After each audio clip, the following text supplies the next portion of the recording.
Isang malakas na sigaw ang narinig. Boses ng isang batang babae. Aray! Aray! Mabilis na pumasok ang isang pulis. Pero may isang bagay siyang nakita na nagpaluha sa kanya habang tumatawag ng siyam na isa-isa. Bago tayo magpatuloy, i-comment mo muna kung saan ka nanonood ngayon. Salamat at sana ay ma-enjoy mo ang kwento. Huminto si Martha Wilson habang nakatingin sa bintana ng kanyang kusina. Hawak ang tasa ng tsaa na tila nakalimutan ng inumin mahaba ang anino ng dapit hapon sa Oak Ridge, isang tahimik na bayan sa Pennsylvania kung saan halos lahat ay magkakakilala o akala lang nila nakatuon ang kanyang mata sa maliit na puting bahay sa tapat nila. Naroon si Ellie Chambers, 6 na taong gulang, nakatayo sa isang marupok na bangkito habang inaabot ang pinakataas na kabinet ng kusina. Hindi dapat umaabot ang batang iyon doon. Mahina niyang sabi. Ramdam ang kaba sa dibdib. Kumislap sa liwanag ang buhok ni Ellie na nakatali sa isang buntot habang pilit itong umaabot paakyat. Hindi ito ang unang beses na may napansin si Martha na nakababahala sa bahay ng mga Chambers. Kamakailan lang, si Martin Chambers ay isa sa mga pinakarespetadong guro sa kasaysayan ng Oak Ridge sa loob ng mahigit 30 taon bago ito magretiro. Iniidolo ng buong komunidad, lalo na dahil mag-isa na niyang inaalagaan ng kanyang apo na si Ellie mula nang pumanaw ang anak niyang si Rebecca.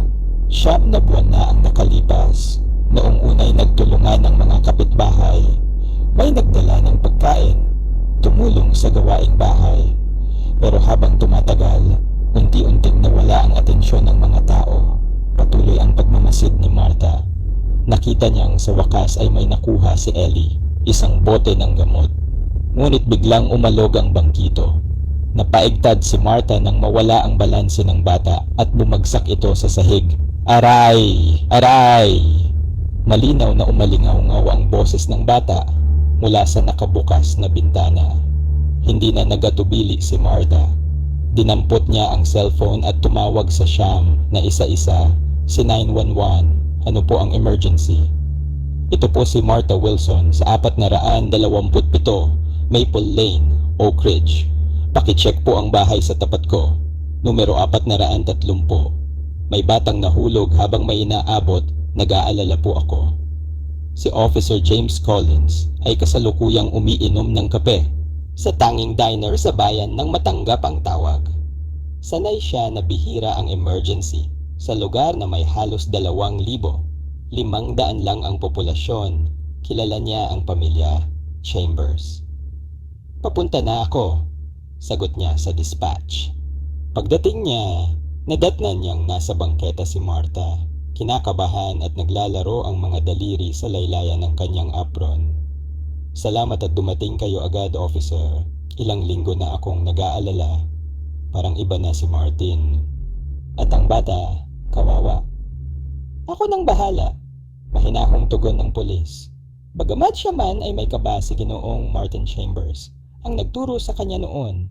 Isang mahusay, organisado, at laging nasa oras na guro. Ngunit ngayon, ang dating maganda at nanalong hardin sa taunang kompetisyon ay tila napabayaan. Mahahabang damo at mga nalalantang bulaklak. Kumatok si Collins ng malakas. Police Department po. Ayos lang ba ang lahat sa loob?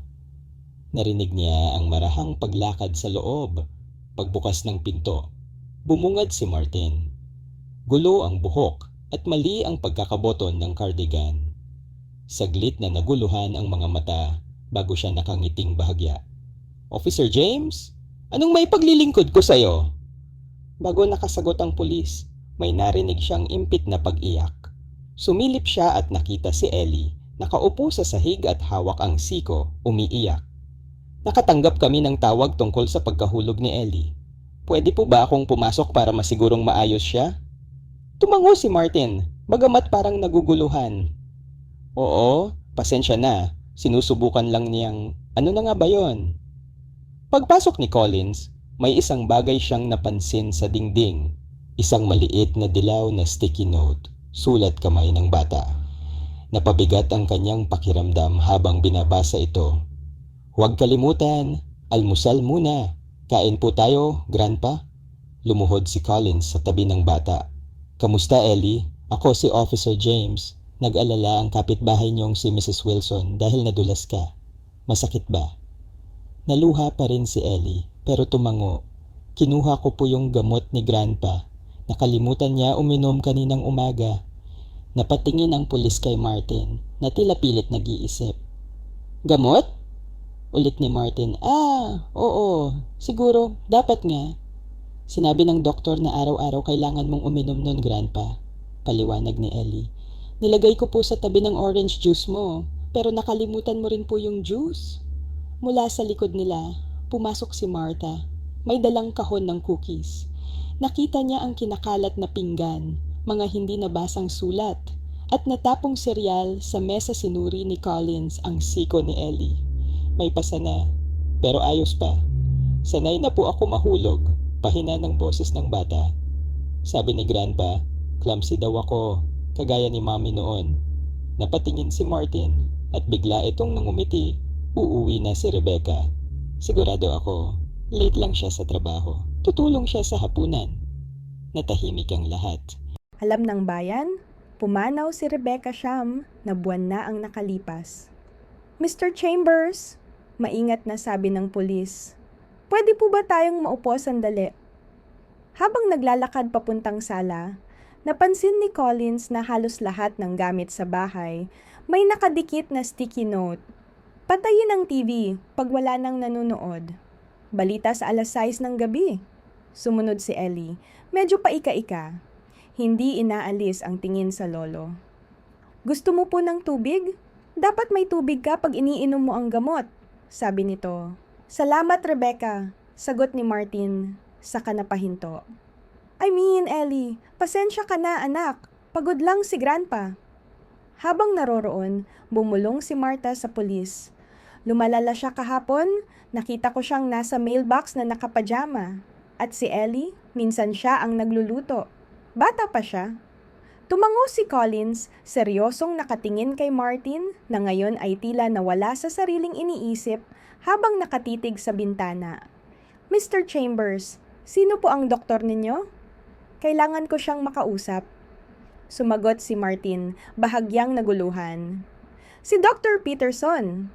Pero hindi na kailangan pang abalahin pa sila. Ngunit alam ni Collins sa puso niya, may kailangan ng gawin.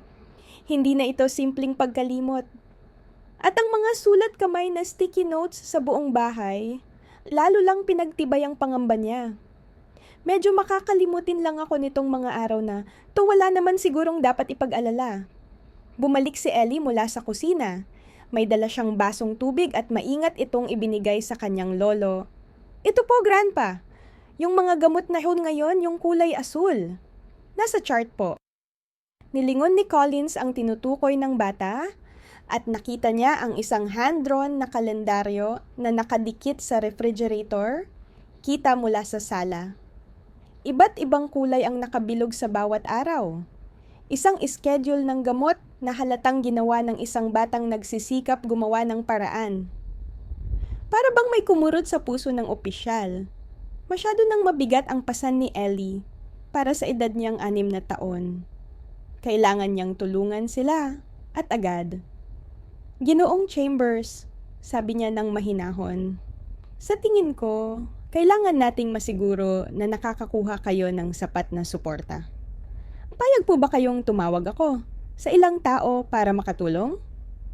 Habang papalubog ang araw, mahahabang anino ang nabuo sa loob ng sala ng mga Chambers. Nasa upuang tumut recliner si Martin, paminsan-minsang tumitingin sa pinto, na para bang may hinihintay na dumating. Si Ellie naman ay nakadikit sa kanya. Nakapatong ang munting kamay sa kamay ng kanyang lolo na parang siya ang nagbabantay. Pwede kayong tingnan ni Dr. Peterson bukas ng umaga, inanunsyo ni Collins matapos ibaba ang telepono.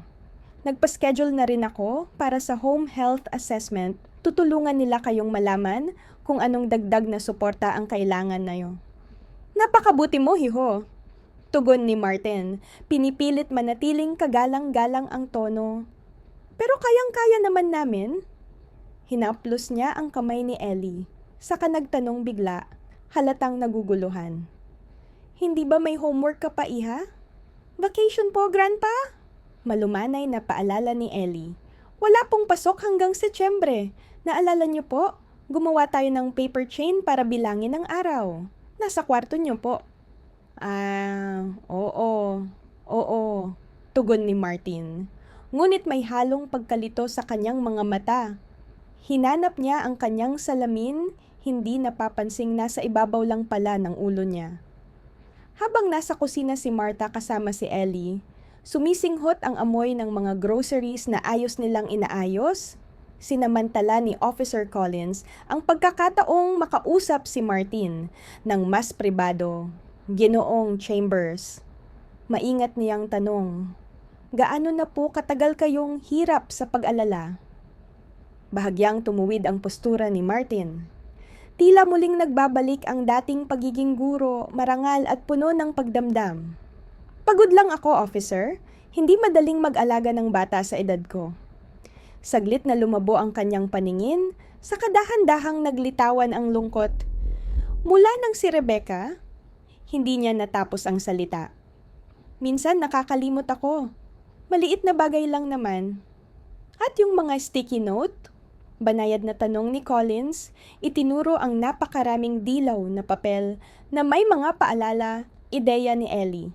Tipid ng ngiti ni Martin. Napakatalino ng batang yan. Lagi niya akong inaalalayan.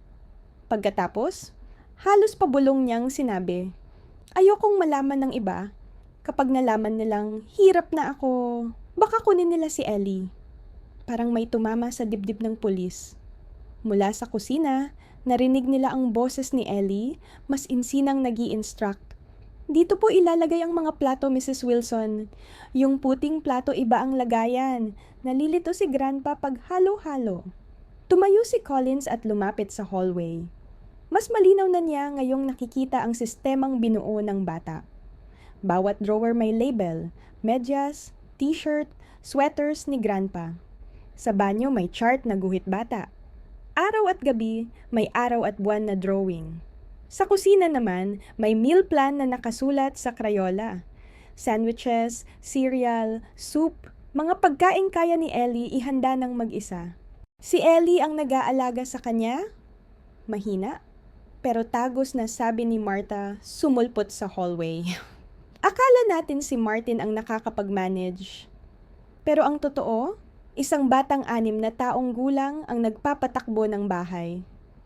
Parang nakikinig ang tadhana dahil dumating si Ellie, hawak ang isang basong tubig.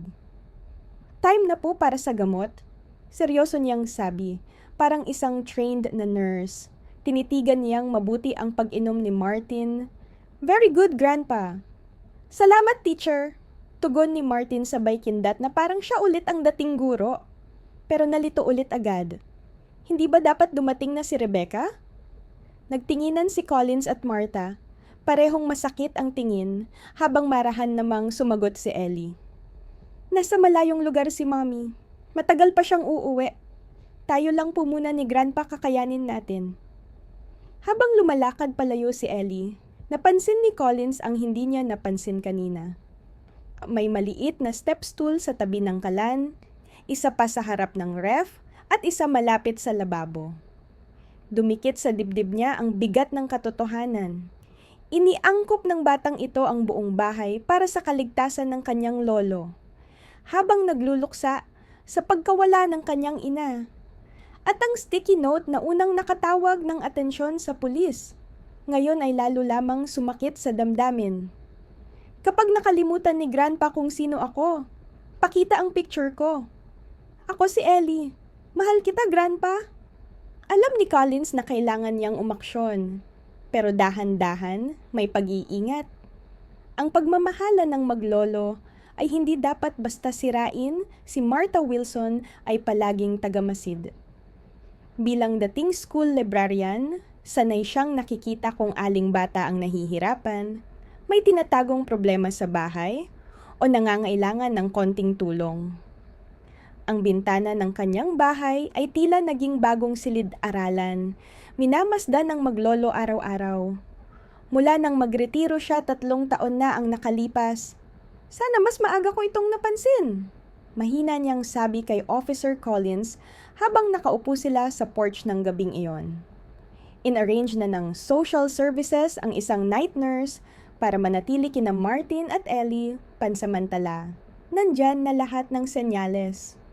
Naglagay siya ng tsaa sa tasa ni Collins habang kumikislap ang ilaw mula sa bahay ng mga Chambers.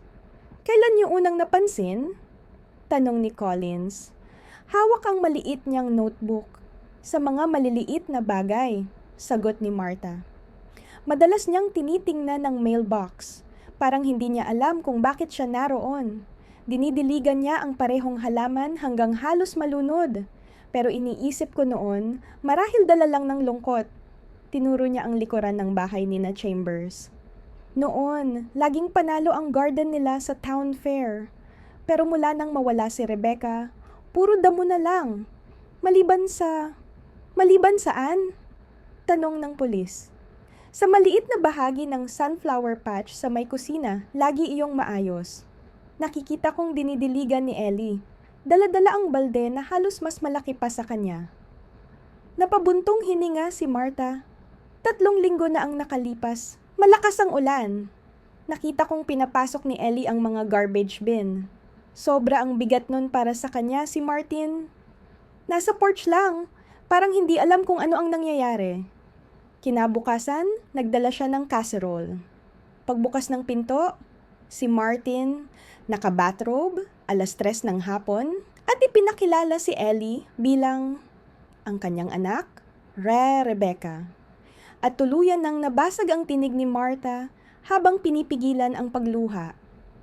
Nakikiramdam lang ang kawawang bata. Nagpasalamat pa siya sa pagkain na parang siya ang may edad sa bahay. Patuloy na nagsusulat si Collins sa kanyang notepad. Halatang nag-aalala. Nasabi mo ba ito kahit kanino?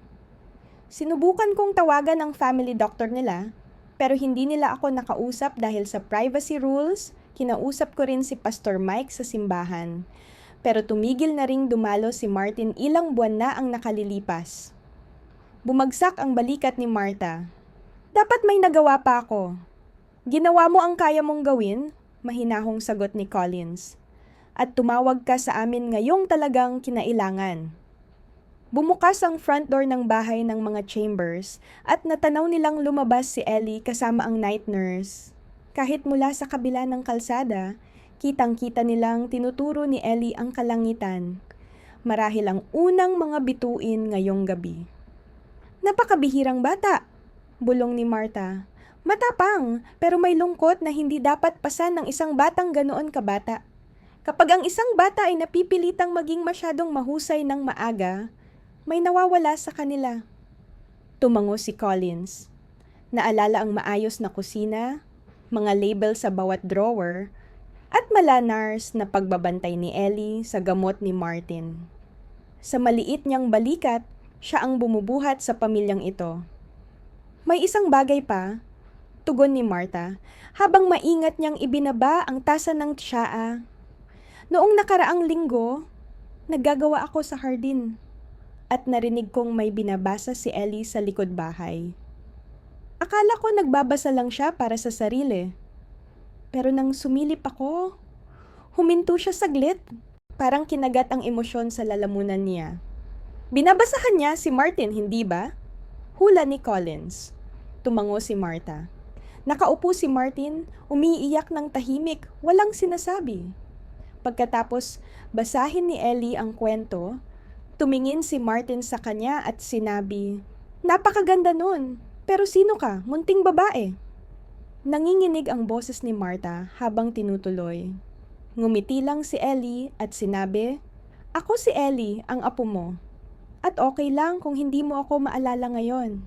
Ako ang mag-aalala para sa ating dalawa." Tahimik nilang pinanood mula sa porch habang ibinabalik ng nurse sa loob sina Martin at Ellie. Lumamig ang gabi at unti-unting nagbukas ng ilaw ang buong kapitbahayan. Mga pamilyang naghahanda para sa pagtulog. Mga batang hinahaplos ang noo nila ng mga magulang na kilala sila. At sila naman ay kumikilala rin pabalik. Mahihirap ang bukas. Marahang sabi ni Collins, iniisip ang check-up, ang mga pagsusuri, at ang mabibigat na desisyon na darating. Tumuwid ang upo ni Martha, may determinasyon sa mga mata. Hindi na nila haharapin yan ng mag-isa. Hindi na. Kinuha niya ang plato ng cookies. Ibibigay ko to sa kanila bukas. Paborito raw ni Ellie. May umapaw na pag-asa sa dibdib ni Collins. Sa mga maliit na bayan tulad ng Oak Ridge, hindi kailanman hinahayaan ng mga tao ang isa't isa. Kinabukasan, tahimik ang waiting room ni Dr. Peterson, maliban sa mabagal na tiktak ng lumang grandfather clock at sa paa ni Ellie na nagpapadyak sa mahabang upuan. Katabi niya si Officer Collins habang nasa loob naman si Martin, kasama ang doktor at night nurse. Tuturuan ba nila si Grandpa na hindi na siya makalimot? Tanong bigla ni Ellie. Seryosong nakatingin sa ilalim ng bangs niyang kulay kastanyas maingat ang sagot ni Collins. Susubukan ng mga doktor na maintindihan kung bakit minsan nakakalimot si Grandpa. Pagkatapos, aalamin nila kung paano siya matutulungan. Tumango si Ellie na parang isang batang matagal nang nakakaintindi ng mundo. Parang yung lumang computer namin. Minsan kailangan lang mag-restart. Inilabas niya ang maliit na notebook na malambot na ang mga sulok sa kakahawak. Lahat ng importanteng bagay, sinusulat ko dito. Para kapag nag-restart ang utak ni Grandpa, may kukuwento ko ulit sa kanya. Sumilip si Collins sa pahina. May mga drawing na gawa ng bata. Sipilyo, umaga at gabi, bote ng gamot, blue pills sa almusal, white pills sa hapunan, antak Grandpa in at 8:30. Iyan ay napakahalagang notebook, sabi ni Collins. Iyan ang aking remembering book, sagot ni Ellie. Dati po si Grandpa ang may pinakamagaling na memory sa buong Oak Ridge. Alam niya lahat ng presidente at kaya niyang magkwento ng history nang hindi tumitingin sa libro. Nag-init ang tono ng boses ng bata, puno ng pagmamalaki. Teacher siya ng history sa mga big kids. Alam ko, sagot ni Collins. Teacher ko rin siya noon. Namulat ang mga mata ni Ellie. Talaga? Kinuwento niya rin ba yung tungkol sa Liberty Bell at kung paano nagkaroon ng crack? Oo. Nakangiti si Collins. Ginawa niyang buhay ang nakaraan. Tahimik saglit ang bata. Ngayon, minsan ako naman ang teacher. Ayos lang naman. Mabait na estudyante si Grandpa. Bumaba ang boses niya. Maliban lang kapag sobrang foggy ang utak niya.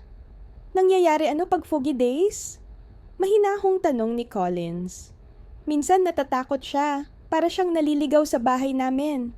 Sagot ni Ellie, hinihimas ang spiral ng notebook. Minsan, inakala niyang stranger ako at tinawag niya si Mrs. Wilson para kunin ako.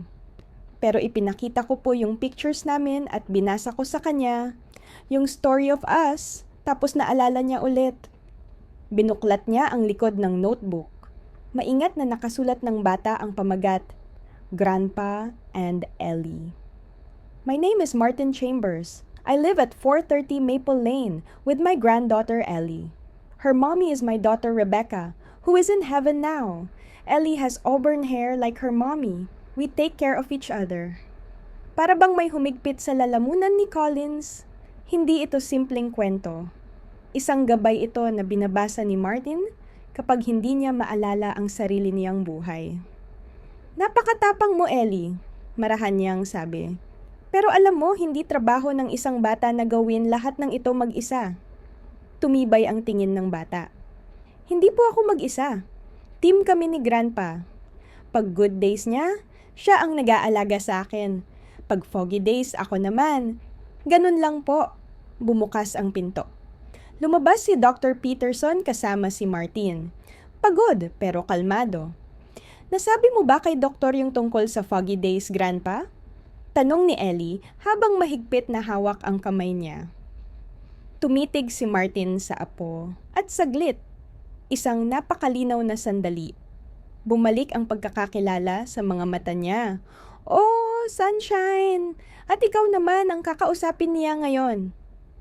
Habang naglalakad si Ellie papasok kasama ang doktor, tumingin siya pabalik, puno ng pagmamahal at pag-aalala. Halos mabasag ang puso ni Collins sa tindi ng damdaming iyon. Sa bahay ng mga Chambers, sumayaw sa hangin ang alikabok sa sinag ng hapon. Habang patuloy na umiikot ang mundong masyadong maaga para kay Ellie, at masyadong mabilis namang nalilimutan ni Martin. Nakaupo si Miss Rivera, ang social worker na nakatalaga sa kaso nila, sa gilid ng sofa, may hawak na clipboard na nakapatong sa tuhod niya. Nakatayo naman si Officer Collins malapit sa pintuan, habang si Martha ay dinala muna si Ellie sa bahay nito sa tapat para mag-cookies at lemonade. Ginoong Chambers, mahinahong sabi ni Miss Rivera. Base sa pagsusuri ni Dr. Peterson at sa pagbisita namin dito sa inyong tahanan, may ilan kaming pangamba tungkol sa kasalukuyang sitwasyon ninyo sa bahay. Nakapwesto si Martin ng diretsyo sa kanyang armchair. Parang nasa harap pa rin siya ng klase tulad ng mga panahong nagtuturo siya. Naiintindihan ko ang mga pangamba ninyo, sagot niya. Kalmado ang boses kahit may bahagyang panginginig ang mga kamay. Pero si Ellie ay para sa akin. Nangako ako siya kay Rebecca. Sa pagbanggit ng pangalan ng kanyang anak, lumitaw ang biglaang liwanag ng malinaw na alaala sa kanyang mga mata. Saglit lang, bago muling manlamlam. Walang nagdududa sa pagmamahal ninyo kay Ellie, tugon ni Miss Rivera. Pero dahil sa diagnosis ni Dr. Peterson na maagang yugto ng Alzheimer's, kailangan ninyo ng dagdag na tulong, dumadalas na ang mga pagkakataong nakakalimot kayo at may mga isyong pangkaligtasan na dapat tugunan. Maliit na bagay lang ang nakakalimutan ko, pilit ni Martin. Mga susi, mga oras ng appointment, wala namang seryoso. Doon na pumasok si Collins, marahang nagsalita. Ginoong Chambers, kahapon po nang dumating ako, nadulas si Ellie habang inaabot ang gamot ninyo. May nakita rin kaming sirang pagkain sa refrigerator at ang kalan ay nakabukas buong magdamag. Bahagyang bumagsak ang mukha ni Martin. Hindi ko maalala yon. Yan po mismo ang ikinababahala namin, paliwanag ni Miss Rivera. Kailangan na nating magbago ng ilang bagay para sa kaligtasan ni Ellie at pati na rin sa inyo. Mistulang bumigat ang salitang pagbabago sa hangin, kumapit ng mahigpit si Martin sa armrests ng upuan niya. Ibig ninyong kunin siya mula sa akin, hindi ba? Mahinang tanong niya. Huwag naman siya na lang ang natitira sa akin. Umiling si Miss Rivera. Hindi po iyon ang layunin namin. Mas pinipili naming manatili ang mga pamilya ng magkakasama hanggat maaari. Ngunit dapat may sapat na paggabay at pag-aalaga. May kumatok sa pinto. Nasa tapat si Martha. Hawak si Ellie na agad tumakbo. Papunta sa kanyang lolo. May kagat-kagat pang chocolate chip cookie. Grandpa, may pusa daw si Mrs. Wilson sa garden shed niya. May mga kuting at pwede ko raw silang puntahan kahit kailan. Pero unti-unti bumagal ang boses ng bata nang maramdaman niyang may mabigat na tensyon sa silid. Ano pong nangyayari? Hinawakan ni Martin ang kamay niya. Parang kumukuha ng lakas mula sa presensya ng bata. Walang masama, Sunshine. Pinag-uusapan lang namin ng mga nakatatanda kung paano mas mapapabuti ang lahat. Ngumiti si Miss Rivera kay Ellie. Tama yon. At ipinaliliwanag ko sa lolo mo na iniisip naming magkaroon ng isang taong titira dito para makatulong. Parang yung night nurse? Tanong ni Ellie. Halong ganon pero mas matagal, sabi ni Miss Rivera. Tutulong siya sa pagluluto, pag-inom ng tamang gamot at pag-aalaga sa lolo mo. Nakunot ang noo ni Ellie. Pero ginagawa ko na yon. Nagpalitan ng tingin ang tatlong nakatatanda. Mabigat, masakit. Napakabuti mong apo, marahang sabi ni Collins. Pero hindi dapat ikaw ang nag-aalala sa pagluluto at pag-inom ng gamot. Bata ka pa. Okay lang po sa akin, sagot ni Ellie. Lumapit pa lalo kay Martin na parang handang protektahan siya. May isa pang paksa si Miss Rivera. Gusto rin ni Dr. Peterson na manatili muna ang lolo mo sa ospital ng ilang araw para sa mga espesyal na tests at ayusin ang kanyang gamot. Sa ospital, halos mapatakbo ang boses ni Ellie. Pero sino ang magbabasa sa kanya ng bedtime story? Hindi siya makakatulog kapag foggy days niya. Yumapos si Martin sa balikat ng apo niya. Sandali lang iyon, Sunshine, para makatulong sa akin na gumaling pa. Kung ganoon, sasama ako, mariin na sabi ni Ellie. Hindi pwedeng manatili roon ang mga bata sa gabing bahagi ng ospital. Paliwanag ni Miss Rivera. Pero napag-uusapan na namin kung kanino ka maaaring manatili. Sumulong si Martha. Ako ang mag-aalaga sa kanya kung gusto niya. Nandito lang ako sa tapat. Makikita pa rin niya ang bahay ninyo mula sa bintana ko. Habang abala ang mga nakatatanda sa pag-aayos ng mga detalye, sumiksik si Ellie sa gilid ni Martin. Mahigpit ang kapit na parang ayaw na siyang pakawalan. Nang muling manginig ang kamay ni Martin, may kinuha si Ellie mula sa bulsa. Isang panyo! At maingat niyang inilagay sa kamay ng lolo niya sanay na sanay. Parang matagal na niyang alam ang tungkuling iyon. Okay lang, Grandpa. Bulong niya kahit nangingilid ang luha. Ako ang mag-aalala para sa ating dalawa hanggang makauwi ka. Maliit lamang ang Oak Ridge Community Hospital, 3 palapag na may hardin sa gitna. Mahigpit na nakahawak si Ellie sa kamay ni Officer Collins habang papasok sila sa sliding doors. 2 araw na mula nang ma-admit ang kanyang lolo at ito ang unang bisita niya. Makikilala po ba ako ni Grandpa ngayon? Tanong ni Ellie, mahina ang boses sa tunog ng ospital. Hinaplos ni Collins ang kamay niya. Sabi ni Dr. Peterson, mas gumaganda ang pakiramdam niya sa bagong gamot. Pero tandaan mo ang napag-usapan natin. Kapag foggy day niya, hindi ako dapat malungkot. Sagot ni Ellie, nakabisado ang linyang parang dasal. Hindi niya kasalanan at hindi ko rin kasalanan. Hawak niya sa kabilang kamay ang isang card na gawa niya.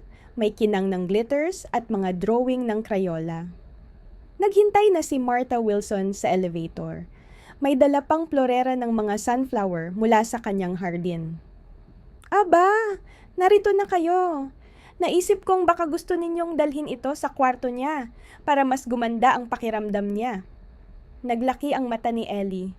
Paborito ni Grandpa ang mga sunflower, sabi niya, para silang mga bulaklak na laging nakangiti sa araw. Pag-akyat nila sa 2nd floor, napansin ni Collins kung paano tumayo ng mas matatag ang dalagita. Hindi siya basta bata. Isa siyang munting mandirigma para sa taong mahal niya. Nasa labas ng room 214 si Dr. Peterson at ngumiti nang makita si Ellie. Ay naku, kanina ka pa niya hinahanap. Ito talaga? Naalala niya ako? Halos kumislap ang boses ng bata. Oo, sagot ng doktor. Gumagana na nang mas maayos ang gamot, pero maaaring may pagkalito pa rin. Sinimulan na rin namin ang memory enhancement program niya. Yumuko ang doktor para pareho sila ng taas ni Ellie. Tandaan mo, simula pa lang ito ng proseso. May mga magagandang araw at may mga araw din na mahirap. Tama po, sagot ni Ellie. Komplikado talaga ang utak. Binabasahan po ako ni Mrs. Wilson tungkol sa kung paano gumagana ang memories. Namangha ang doktor. Napakagaling! Ang bilis mong matuto. Pagpasok nila sa kwarto, naroon si Martin, nakaupo sa kama, nakasuot ng hospital pajamas.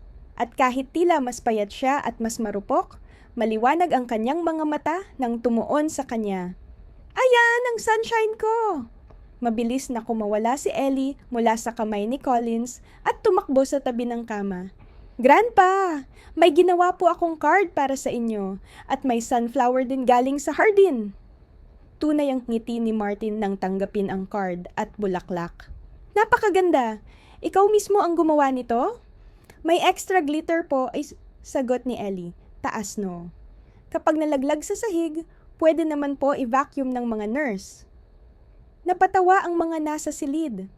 Sandaling parang bumalik ang normal.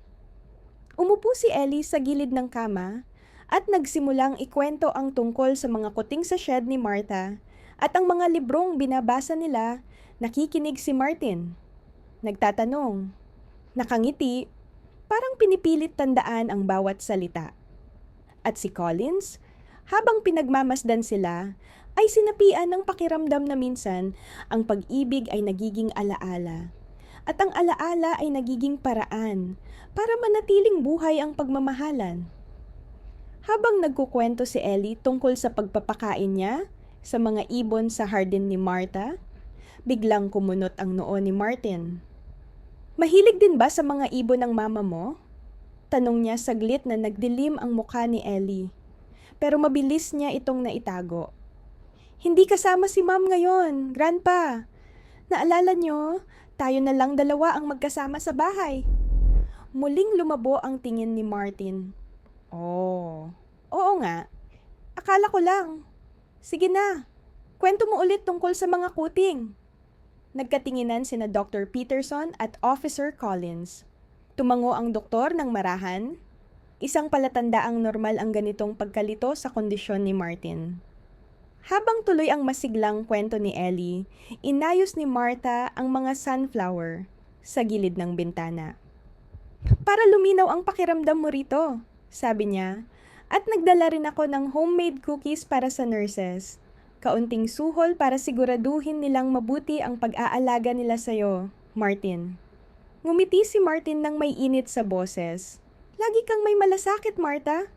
Nagulat ang lahat nang idagdag pa niya. Malinaw ang alaala. Tulad noong inorganisa mo ang mga pagkain para sa amin pagkatapos ng libing ni Rebecca. Hindi ko yata naipasalamatan ng maayos noon. Nanlaki ang mga mata ni Martha. Isang alaala mula 9 na buwan ang nakaraan. At naalala niya ito ng malinaw. Para doon ang mga kapitbahay. Malumanay niyang tugon. Habang tumatagal ang pagbisita, mas napansin ni Collins kung gaano katatag ang ugnayan ng maglolo. Kahit may mga sandaling hindi matandaan ni Martin ang ilang bagay, ang pagmamahal niya kay Ellie ay hindi naglalaho. Walang sakit o pagkalito ang kayang pumutol sa koneksyon nilang dalawa. Nang oras na para umalis, yumakap si Ellie nang mahigpit sa kanyang lolo. May listahan na po ako ng lahat nang dapat na niyong tandaan pag uwi niyo. Pangako niya hinalikan ni Martin ang tuktok ng ulo niya. Ang munting guro ko, bulong niya. Hindi ko alam kung paano ako mabubuhay nang wala ka. Kinabukasan, bumalik si Officer Collins sa bahay ng maglolo. Kailangan niyang kunin ang ilan sa mga gamit ni Martin para sa mas matagal na pananatili nito sa ospital. Binigyan na rin siya ni Martha ng spare key dahil pansamantala nitong inaalagaan ang bahay at si Ellie. Tahimik ang buong bahay, hindi tulad ng dati na may tawanan, ingay ng TV o yabag ng batang nag-aalaga sa lolo nito. Maingat na nilibot ni Collins ang mga silid, kinuha ang nasa listahan, reading glasses ni Martin, ang paborito niyang sweater, at ang crossword puzzle book sa tabi ng kama. Sa master bedroom, binuksan niya ang closet para hanapin ang tsinelas ni Martin. Habang inaabot niya ito, nasagi niya ang isang karton sa sulok, isang lumang kahon na may nakasulat sa ibabaw. Rebecca, ang sulat kamay. Maayos, elegante, kilalang-kilala niya kay Martin. Saglit siyang natigilan. Hindi iyon kasama sa listahan, pero para bang may nagtulak sa kanyang buksan iyon. Dahan-dahan niyang inilagay ang kahon sa kama at tinanggal ang takip. Naroon ang mga larawan, mga birthday card, at makapal na kumpol ng mga sulat. Lahat bukas, lahat may pangalan at address, pero hindi kailanman naipadala. Ang nasa ibabaw ay nakapangalan sa Family Services, Oak Ridge County. Binuksan ni Collins ang liham. Nagpapadala ako ng liham upang magtanong tungkol sa suporta para sa mga grandparents na nag-aalaga ng kanilang mga apo. Pumanaw ang anak kong si Rebecca 3 buwan na ang nakararaan at ako na lamang ang tagapag-alaga ng aking 6 na taong gulang na apo, si Ellie. Ako ay 72 taong gulang at mahirap na ang pag-a-adjust. Dated 7 months ago. Sinunod niya ang susunod na sulat. Para naman iyon kay Dr. Peterson. Nakakaranas ako ng pagkalimot at mga pagkakataong hindi ko nauunawaan ang mga nangyayari. Dahil ako ang pangunahing tagapag-alaga ng aking apo, natatakot akong baka hindi ako payagang alagaan siya. Kapag nalaman ito, nawalan na siya ng ina. Hindi ko kayang mawala sa kanya ang tahanan niya. Liham matapos liham, iisang takot ang laman, humihina ang kanyang isip, pero natatakot siyang humingi ng tulong dahil baka mawalay sa kanya si Ellie Mae, mga sulat para sa support groups, dating mga kasamahang guro, mga pakiusap para sa payo. Wala isa man ang naipadala. Ang huling sobre ay may ibang anyo. May nakasulat lamang. Para kay Ellie, bubuksan mo lamang pag malaki ka na. Itinabi iyon ni Collins. Hindi niya iyon binasa. Para iyon sa batang nagmamahal ng buong puso. Sa pinakailalim ng kahon, may leather-bound journal. Binuksan niya ito. Hindi ko nasundo si Ellie sa school. Nag-antay siya ng 1 oras bago umuwi mag-isa. Paano ko nalimutan ang sariling apo? Naglagay ako ng reminder sa refrigerator. Nagising akong hindi ko kilala ang bahay. Dinala ako ni Ellie pabalik sa kama, binasa niya ako hanggang makatulog ako ulit. 6 na taong bata, hindi dapat siya ang nag-aalaga sa akin. Mas madalas na ang foggy days.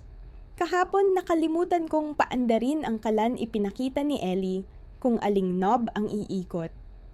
Natatakot ako. Paano kung hindi ko na siya makilala isang araw? Kailangan ko ng tulong, pero natatakot akong mawalan siya ng tahanan. Marahan niyang isinara ang journal. Mas mabigat pa iyon sa anumang ebidensya na nadala niya bilang pulis. Ito ay patunay ng isang taong alam ang kanyang pagkalugmok, pero mas pinili ang katahimikan kaysa mawalay sa nag-iisang apo niya. Ibinalik ni Collins ang mga gamit sa kahon, maliban sa mahahalagang bagay para sa ospital. Ang sulat kay Ellie ay ibibigay niya kay Martha para itago. At doon, tahimik siyang nangako. Hindi niya hahayaang magkahiwalay ang maglolo. Kailangan nila hindi lang sistema, hindi lang papeles. Kailangan nila ng isang komunidad. Nakaupo si Martin sa opisina ni Dr. Peterson. Suot niya ngayon ang sarili niyang damit. Hindi na ang hospital gown. 5 araw na siya roon. Araw na puno ng mga pagsusuri, bagong gamot, at mental exercises. Mas malinaw ang isip niya ngayon. Mas maliwanag ang mundo. Kumusta ang pakiramdam ninyo ngayong umaga, Martin? Tanong ng doktor, habang nagbabasa sa tablet. Mas magaan. Tapat na sagot ni Martin. Mas kaunti ang paglayo ng isip ko. Naalala ko pa nga ang kinain ko sa almusal, oatmeal na may brown sugar, at si Nurse Jenkins, yung may pulang buhok, ang nagdala. Tumango ang doktor. Maganda ang tugon mo sa bagong gamot. Napakagandang balita. Pero humigpit ang hawak ng mga kamay ni Martin sa armrest. Pero hindi ito lunas. Hindi ba? Ang Alzheimer's. Malumanay ang sagot ni Dr. Peterson. Hindi pa natin ito lubos na nalulunasan.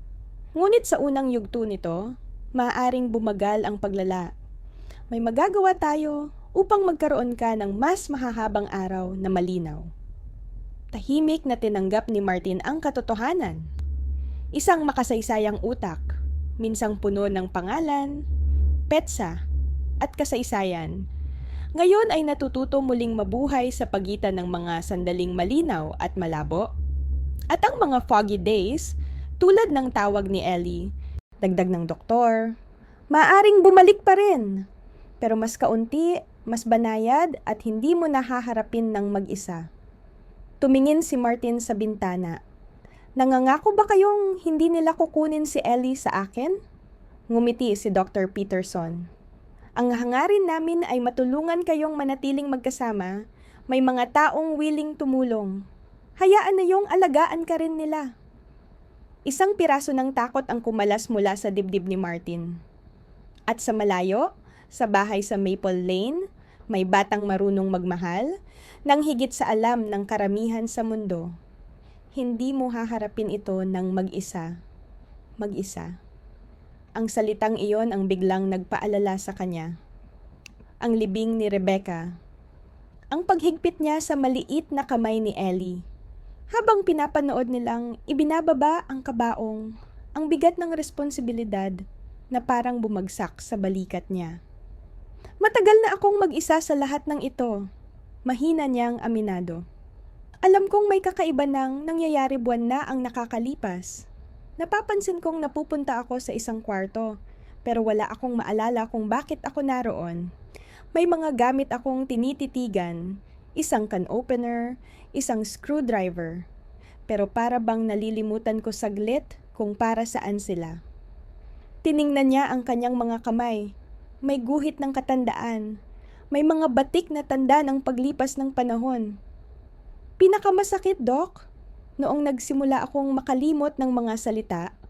Ako pa, na 40 taon, nagturo, tapos biglang hindi ko mahanap ang simpleng salita.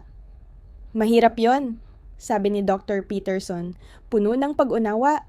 Nakakatakot, sagot ni Martin. Pero hindi kasing nakakatakot nung unang beses na tinitigan ko si Ellie at kahit isang iglap lang, hindi ko maalala kung sino siya. Naputol ang boses niya, suot niya ang pulang sweater niya noon, galing eskwela. Tumakbo siya papunta sa akin, sumisigaw ng "Grandpa!" at niyakap ako. At sa loob ng 3 bangungot na segundo, hindi ko alam kung sino ang batang iyon. Lumunok si Martin, pilit tinatanggap ang pait ng alaala. Iyon ang araw na nagsimula na siyang gumawa ng mga sistema, sabi niya. Tama ba, Doc? Yung mga sticky notes, mga label sa drawer? Tumango si Dr. Peterson. Maliit na ngiti ang dumapo sa labi ni Martin. Napakatalino ng apo ko, hindi siya nagreklamo. Hindi niya ako pinaramdam na nakakahiya. Tahimik lang siyang gumawa ng paraan para maalala ko ang mga dapat kong gawin. May charts para sa gamot ko, mga paalala about sa routine ko, lagi siyang may dalang maliit na notebook. Pag-angat ng tingin niya, naging matatag ang mga mata niya, kahit bakas pa rin ang pag-aalala. Kailangan kong gumaling para sa kanya. O kung hindi man, huwag sana akong lumala agad. Deserve niya maging bata. Yumuko si Dr. Peterson ng bahagya, sinserong tumugon. Iyon din ang gusto naming lahat, Martin. At sa tamang suporta, mababalik sa pagkabata si Ellie. Hindi niya kailangang akuin ang responsibilidad mo. Mananatili ang samahan ninyong dalawa. Pero magkakaroon kayo ng mga tutulong. Doc? Tanong ni Martin. Halos hindi niya mailabas ang salita. Makakalimutan ko ba siya ng tuluyan? Huminga ng malalim ang doktor. Magkakaiba ang epekto ng sakit na ito sa bawat tao, ngunit madalas, kahit maglaho ang ilang alaala, nananatili ang mga emosyon. Ang pagmamahal, kadalasan hindi nawawala. Kahit hindi mo maalala ang pangalan niya balang araw, madalas naroon pa rin ang pakiramdam ng koneksyon ninyo. Dahan-dahang tumango si Martin May kaginhawaan sa kaunting pag-asang iyon. Doc, kailan ako makakauwi?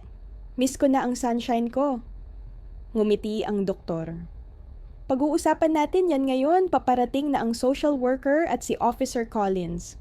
Gumagawa kami ng care plan para makauwi ka, naligtas kayo pareho. Parang may sindi ng liwanag sa mata ni Martin nang ulitin niya. Makakauwi ako, kasama si Ellie. Tumitig siya sa bintana ng ospital sa garden sa ibaba.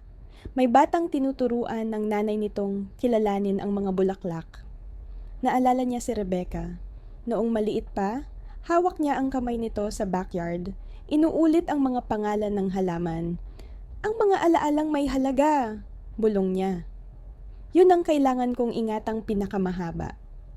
Dahan-dahan lang sa frosting sweetheart. Gabay ni Martha. Kay Ellie, nagdedekorasyon sila ng cookies na hugis mga bahay. May amoy ng vanilla at harina sa kusina. Uuwi si Grandpa bukas. Magugustuhan niya tong sorpresa natin. Tumango si Ellie, seryosong nagpipinta ng berde para sa puno. Mrs. Wilson, sa tingin niyo po gagaling na si Grandpa? Maingat ang sagot ni Martha. Binigyan siya ng gamot na tutulong para mas malinaw ang isip niya.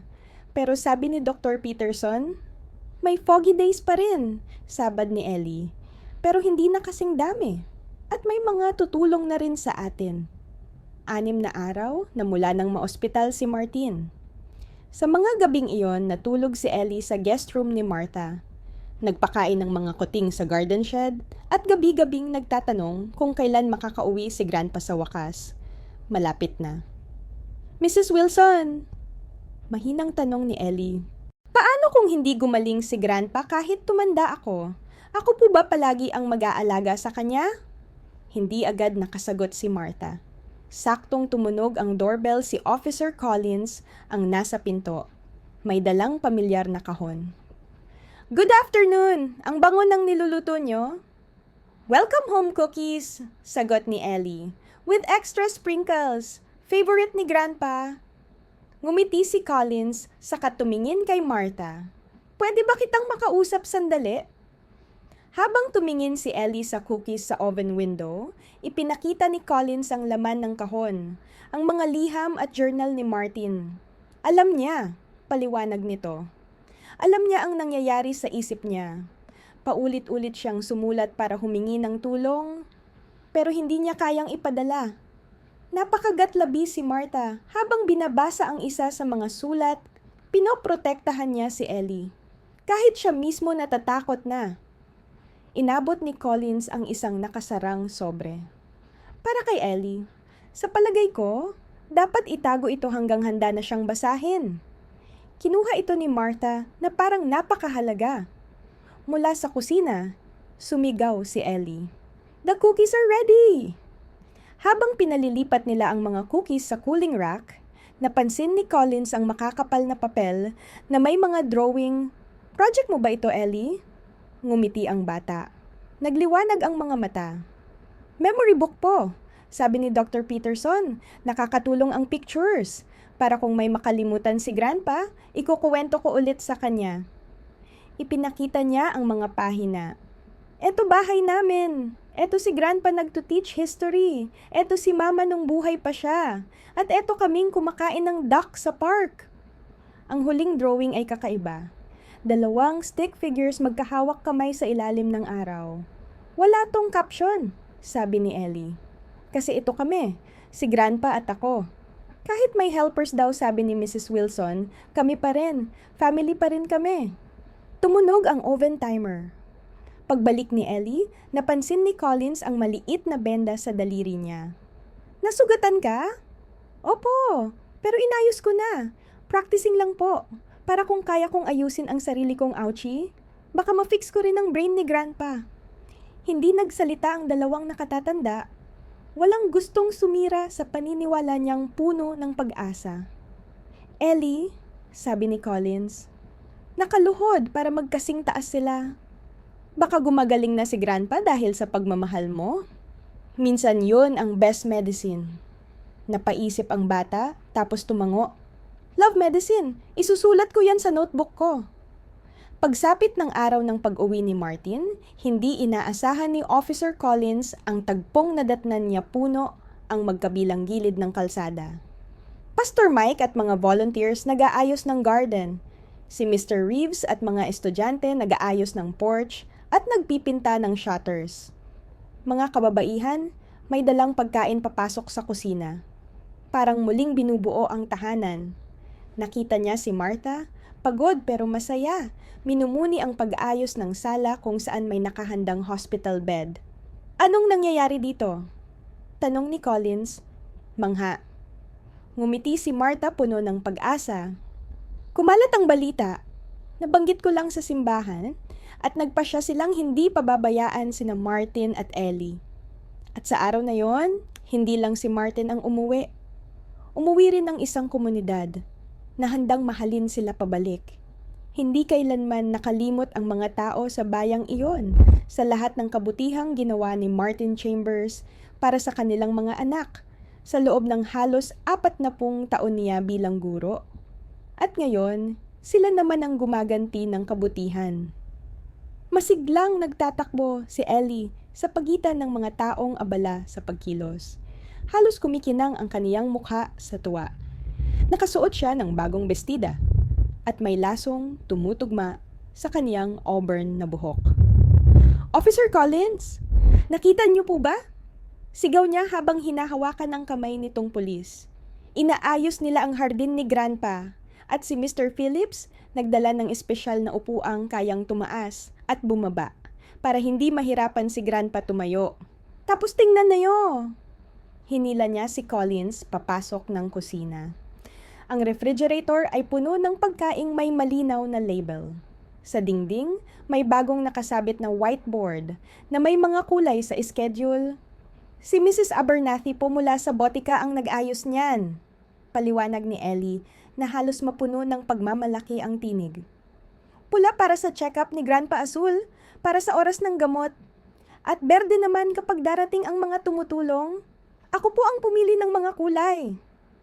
Tumunog ang doorbell at mabilis na napatakbo si Ellie. Kasunod si Collins pagbukas ng pinto. Naroon si Miss Jenkins, ang punong guro ng paaralan. Tangan ang isang malaking basket na gawa sa ratan. Magandang araw, Ellie.